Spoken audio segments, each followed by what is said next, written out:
What doesn't kill you makes you stronger. Who knows this saying?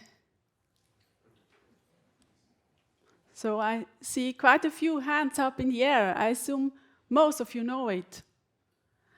I have quite a few associations with it in my childhood. I remember me when I was a 7-year-old girl riding on my bike with my older brother. He is 2 years older than me, and since I can remember, at least a head taller and quite stronger than me. So we were riding on our bikes, and I tried really, really hard to keep up with him, but I could not, and I crashed. My leg hurt as hell, and my nose was bleeding, and I ran crying to my daddy, and he said, "Luckily, Martina, you didn't break anything. So listen, what doesn't kill you makes you stronger." That was not the only time in my life when I heard this saying, but only in less serious situations. With 22, I was diagnosed with cancer. Imagine, my dad would then say to me, "What doesn't kill you makes you stronger." No worries, he did not. Nobody said this to me. Actually, most of the people didn't know at all what to say. Some didn't know how to start a conversation, and others started as usual with, "How is it going?" And in the next second, they were embarrassed and didn't know how to unwind themselves out of their situation. Honestly, I would have loved to be treated as a normal human being with whom you can talk about daily things, but also about my illness. But soon I realized people, they didn't want to talk about cancer. And I stopped telling them about my feelings or that I've been vomiting the last few days because of the chemotherapy. Fortunately, the cancer didn't kill me. And after recovering from the therapy, I stopped talking about my illness. It was not only because I experienced that people felt totally uncomfortable talking about cancer because they didn't know how to react or what to say. No, there was another, for me, more important reason. I perceived it as a weakness. And with 23, I didn't want to be weak, no. I wanted to be strong, sexy, and adventurous. But talking about losing hair or the burnings of the radiotherapy isn't sexy at all. No, it's not like talking about your last crazy downhill biking accident with 2 broken arms. Cancer has no entertainment value. So I pushed this horrible year out of my memories for a long, long time. What doesn't kill you makes you stronger. The cancer didn't kill me, but did it make me stronger? The diagnosis cancer hit me and my beloved ones totally unprepared. I remember the day as it was yesterday. It was early March, the spring sun was shining timidly and birds were chirping outside. I remember every detail of the consultation room where my doctor told me that I have cancer. And I remember the feeling of losing the ground under my feet. It was like I was no longer part of the beautiful world outside. In the first couple of weeks, I was paralyzed. The fear from death kept me from sleeping, and I just went through all the medical examinations I had to take and tried not to cry the whole day.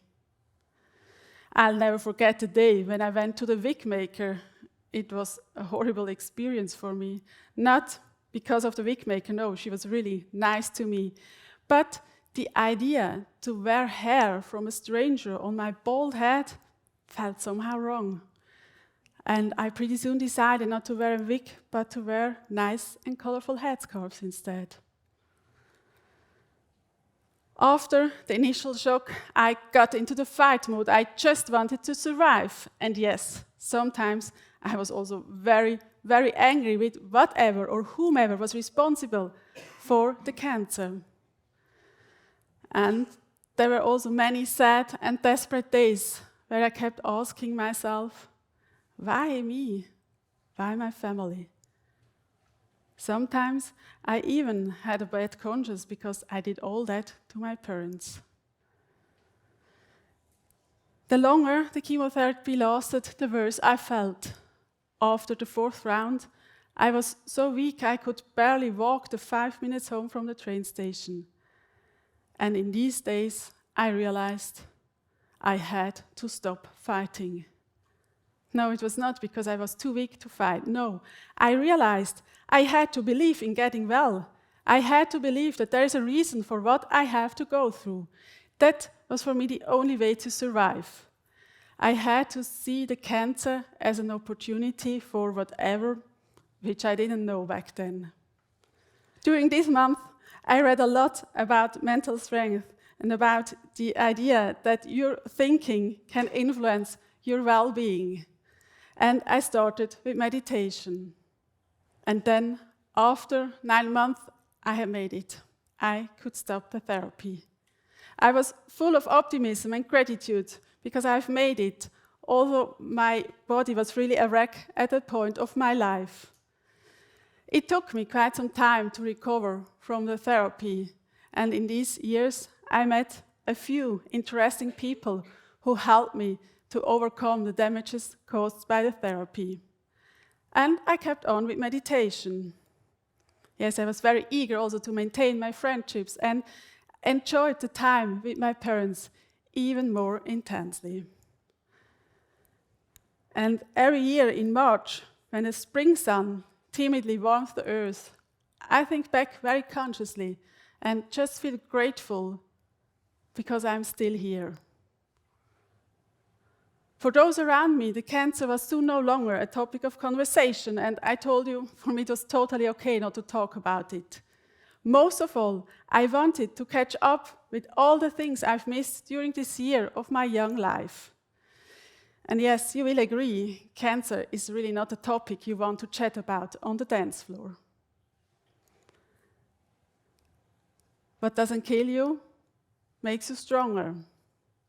Did the cancer make me stronger? Yes, it did. But it was only years later that I've realized what important skills I've learned through my illness, when I read the first time about post-traumatic growth. Post-traumatic growth is the opposite from the better-known concept of post-traumatic stress disorder.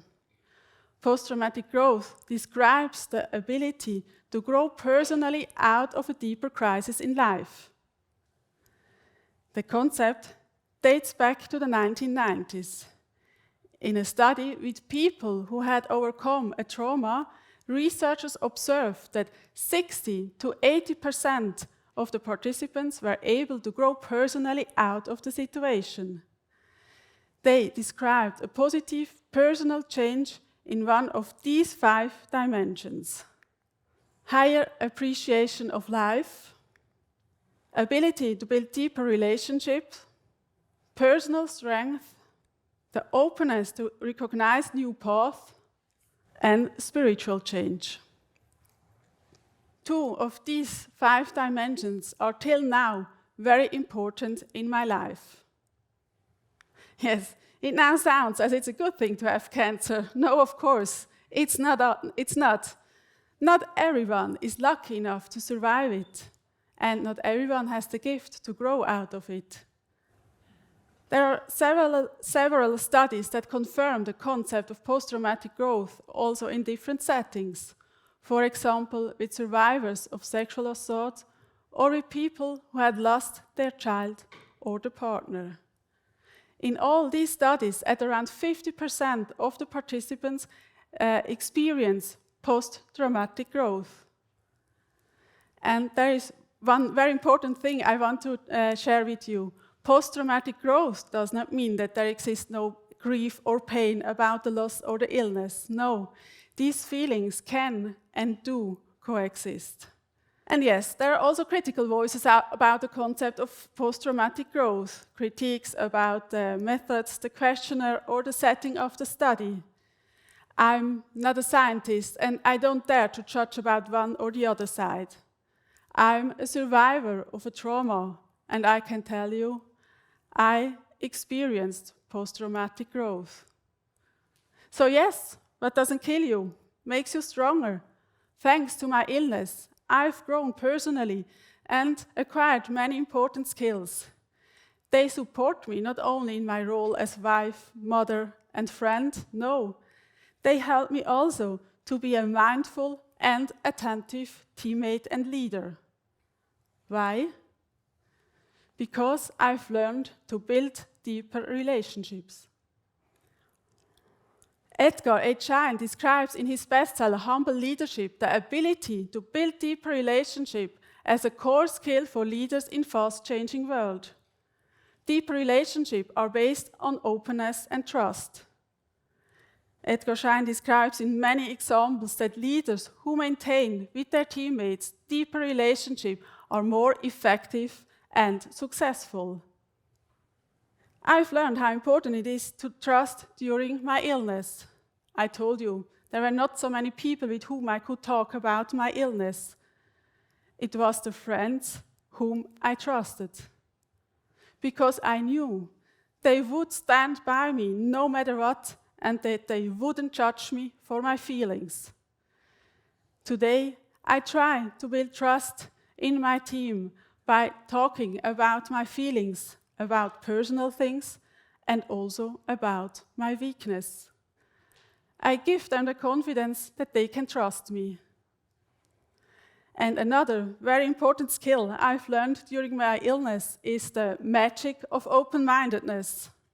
Yes, I was looking into different alternative healing methods to recover from the therapy. I went to shiatsu, to herbal healers, and even to an old man who analyzed my body with a pendulum. Yes. Before my illness, I would probably have laughed about it also. But today, I'm having my apartment balanced with a pendulum before I set it up. Yes, I try to live this attitude within my team and within my working environment. I try to value different ideas and different ways of doing things. Of course, it needs the openness of all of us to give other ideas a chance and to let our team try something new even without many years of research or evaluated data. I've learned to be open-minded, to trust, to recognize new ways, and to be humble. I visited many leadership trainings to learn how to be a better leader and to work on my skills. And then suddenly I realized I learned it very painfully and powerfully during my illness. What doesn't kill you makes you stronger. There are so many people out in the world who had a deeper crisis in life and who could manage to grow out of it. If we believe the statistics, 25% of all of us experience a trauma. That means that every fourth person also in that room had a life-changing event. So yes, we can count 1, 2, 3, yes. I don't have to continue counting. You know what I mean. So there are so many people with very important skills we need for the challenges in our world. But we don't know it because we don't speak about times when we were weak and we don't have a certificate of I'm a survivor that we can attach to our CV. So please, how to change this? Dare to talk about your crisis and illness and be proud of what you have learned out of it. And to the other 3 of you who didn't have a life-changing event, rather ask a stupid question to someone ill or in grief than say nothing. But please, don't say what doesn't kill you makes you stronger.